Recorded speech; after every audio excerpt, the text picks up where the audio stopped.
Not happy. Okay. Paul. Thanks, Cal. Thank you for letting me mess with your schedule. I just put it like that because you know what I mean. I'm really fired up from last night.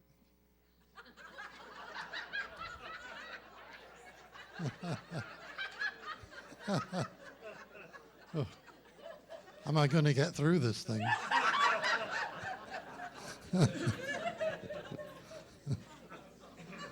Oh, dear Lord. I want to bring something to you which even I have discussed and we know will bless you in the light of last night, Fast America Now. Okay, it's for you. I know there are other nations here.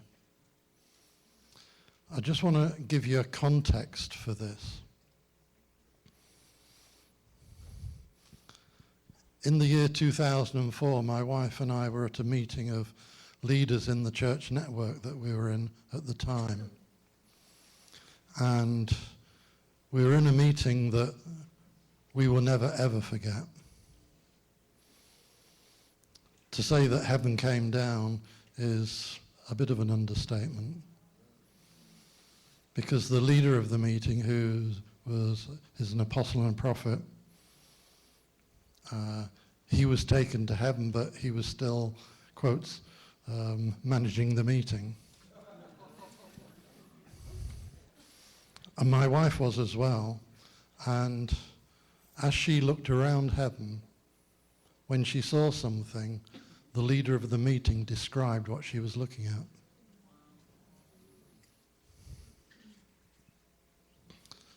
Towards the end of this time, he turned round and laid hands on a prophet of God, an American actually, called Timothy Mann, and he prophesied over the prophet, and as he finished prophesying, the prophet fell to the floor and then delivered a prophecy from the floor.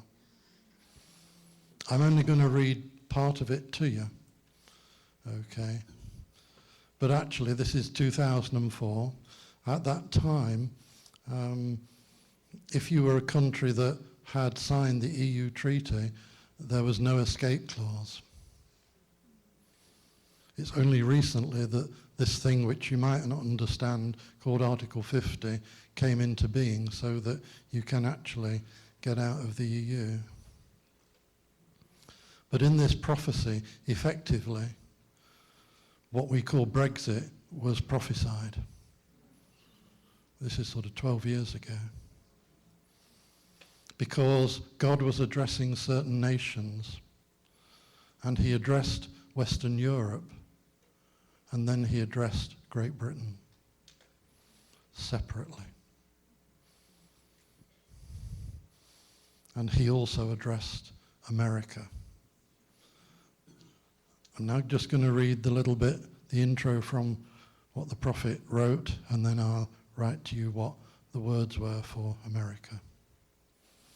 On March the 1st, 2004, a prophet spoke the word of the Lord to me, which included this phrase, "The Lord is going to open to you fresh revelation."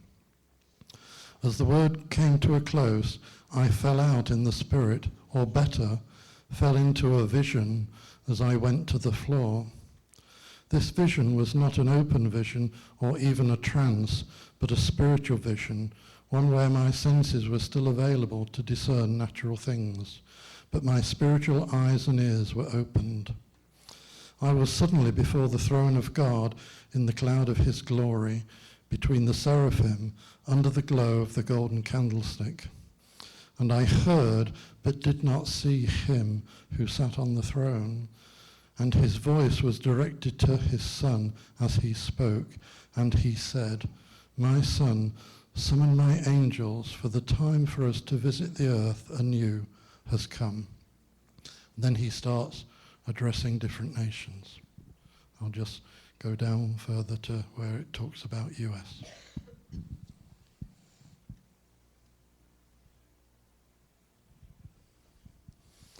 I'm going to repeat a couple of phrases for emphasis because we just feel that's the right thing to do for you.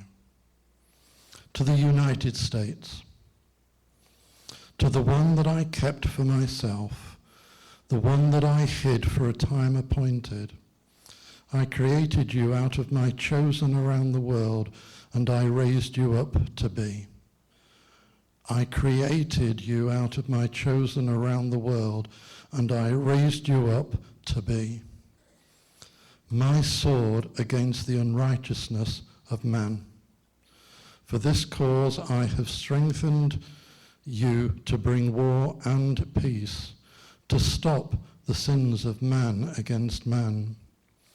Your time has not yet come to an end, for the atrocities of man are not yet over. Therefore, do not back up or stop wielding the sword of righteousness and war, but prepare yourself to war and pray yet many times more. To give you strength, I will again cause my waves of renewal and refreshing to come to you. I say therefore to my holy angels, take the golden bucket and dip it in the waters of life and pour it out upon my righteous republic. Dip the second time and pour it out. Then dip the third time and pour it out.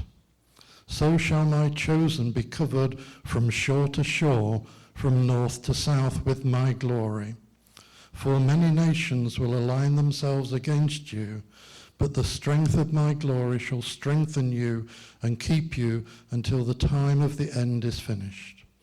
And then I will give you a position with the sheep nations at my right hand and reward you for your great labor for me.